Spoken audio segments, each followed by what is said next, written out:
गरीब माणूस हा छप्पर शोधत असतो. तो येतोच कशाला? पोटासाठी, आपल्या चिल्ल्या पिल्ल्यांसाठी, आपल्या पत्नीसाठी तो घर शोधतो. ते घर शोधत असताना त्याला बिचारायला काय माहिती असतं सगळं लिगल आहे, इलिगल आहे, काय कसं आहे. तो घर घेतो आणि आज त्याला जेव्हा तुम्ही बेघर कराल, हा बांधणारा बिल्डर कोण? त्याच्यावरती काय कारवाई होणार? ते अधिकारी जे तिथे होते त्यांच्यावरती काय कारवाई होणार? गोर गरिबांना घराच्या बाहेर काढणं आणि नंतर इमारती तोडणं हे काही योग्य नाही. याला आमचा विरोध असेल आणि याच्यानंतर आम्ही हा विरोध अजून जोरात करू.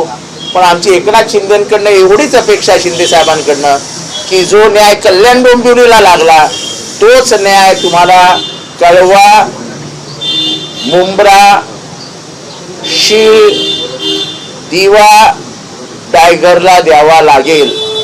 शीळ, दिवा, टायगरच्या इमारती सोडून तुम्ही त्यांच्यावर अन्याय आणि एकाला न्याय देऊ शकत नाही.